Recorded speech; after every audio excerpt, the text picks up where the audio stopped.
రామగుండం పారిశ్రామిక ప్రాంత రౌండప్ ఈరోజు గాంధీగిరి అందిస్తున్న ప్రత్యేక వార్తలు చదువుతున్నది దయానంద్ గాంధీ.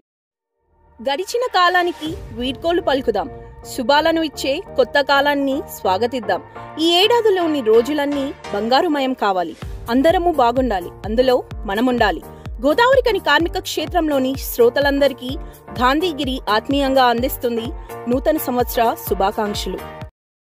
వార్తల్లోని ముఖ్య అంశాలు: చిరుత పులులను పట్టుకునేందుకు కఠిన చర్యలు, మానవీయతను చాటిన కోల్ సిటీ ఆర్టిస్టులు, సావిత్రి పూలే జీవితం ఘనమైనది. వివరాలు: చిరుతపులి వల్ల నష్టం జరిగినాక బాధపడే కన్నా జరగకముందే కఠిన చర్యలు చేపట్టాలని రామగుండం శాసనసభ్యుడు కోరుకంటి చందర్ అటవీ శాఖ అధికారులకు సూచించారు.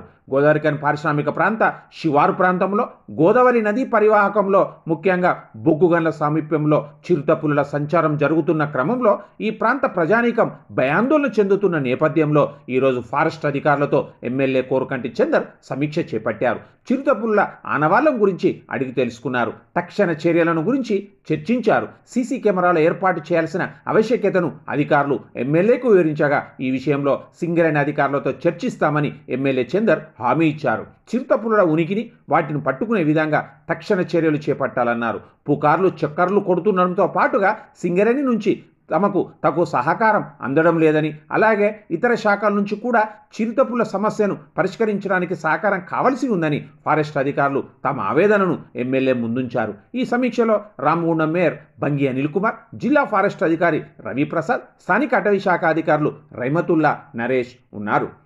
ఈ సందర్భంగా రామగుండం శాసనసభ్యుడు కోరుకంటి చందర్, జిల్లా అటవీ శాఖ అధికారి రవిప్రసాద్ ఏమంటున్నారో విందాం.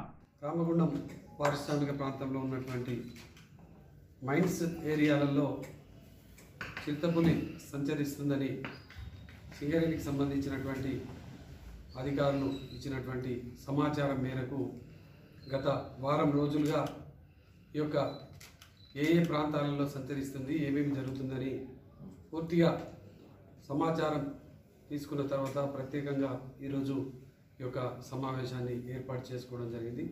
మొదటి రోజు ఒక 2 కుక్కలను కూడా చంపిందనేటువంటి ఇన్ఫర్మేషన్ సమాచారం ఉన్నది. ఇది మళ్ళీ పూర్తిగా గోదావరి పరివాహక ప్రాంతమైనటువంటి దట్టమైనటువంటి ఒక చెట్ల పొదలలో ఉండడానికి అవకాశం ఉంది. జనగాం కానీ, మల్కాపూర్ కానీ, అదేవిధంగా ఎల్లంపల్లి కానీ ఈ ఏరియాలలో ఎక్కువగా సంచరించడానికి అవకాశం ఉన్నది.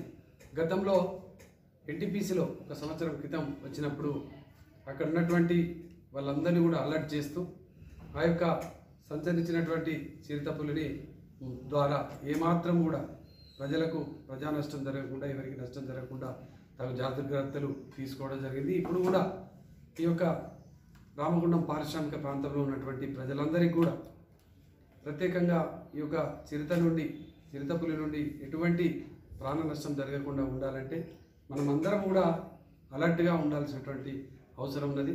ఫారెస్ట్ డిపార్ట్మెంటు మరియు సింగరేణి డిపార్ట్మెంటు కోఆర్డినేషన్తో ఈ యొక్క చిరుత సంచరిస్తున్నటువంటి సందర్భాలలో అక్కడ ఉన్నటువంటి బోర్డులను కానీ ఏర్పాటు చేయడం, అంటే సీసీ కెమెరాలు ఏర్పాటు చేయడం, వాటికి సంబంధించి అప్డేట్ను కొంచెం సమాచారం తీసుకోవడం కోసం ఒక ప్రణాళికను తయారు చేసుకోవడం జరిగింది. సింగరేణి కార్మికులు కానీ, సెక్యూరిటీ డిపార్ట్మెంట్, సింగరేణిలో పనిచేస్తున్నటువంటి సెక్యూరిటీ డిపార్ట్మెంటు విషయంలో కూడా ఇప్పుడే జీఎం గారితో ప్రత్యేకంగా మాట్లాడడం జరిగింది. కార్మికులందరినీ కూడా అలర్ట్ చేయడంతో పబ్లిక్ అప్రమత్తంగా ఉండాలి. చిరుతపులి సంచరించే ప్రాంతానికి వెళ్ళడం అవాయిడ్ చేయడం బెటర్. ఒకవేళ తప్పని పరిస్థితి అయితే మా సింగరేణి అధికారులకి ఏమని చెప్పామంటే వెహికల్లో డ్రాప్ చేయండి, ఎంప్లాయీస్ని, సేఫ్టీ ఉంటుంది. తర్వాత ఒకవేళ సింగిల్గా మూవ్ కావద్దని 2-3 ఎంప్లాయీస్ని కలిసి నడిచి వెళ్ళమని చెప్పడం జరిగింది. అదేవిధంగా జంతువు కూడా ఎలాంటి నష్టం చేయదు, చిరుతపులి కూడా ప్రజలకు ఎలాంటి నష్టం చేయదు. ఇక్కడ మన దగ్గర తిరిగే చిరుతపులి కూడా ఎప్పుడు కూడా ఇదివరకు కూడా మనకు 1 year బ్యాక్ కూడా ఎన్టీపీసీలో బయటకు వచ్చింది. ఇట్లనే బయటకు వచ్చిన క్రమంలో కూడా పబ్లిక్ని ఎవరిని మలేలపల్లి ప్రాంతంలో ప్రజలు దాన్ని చూసినారు. తర్వాత అక్కడికి వెళ్ళింది. ఆ క్రమంలో కూడా అది పబ్లిక్ని ఎప్పుడు కూడా డిస్టర్బ్ చేయలేదు. నేను ఒకటే ప్రజలకు చెప్పాల్సింది ఏంటంటే వీళ్ళు కూడా చిరుతపులిని ఏమి డిస్టర్బ్ చేయద్దు.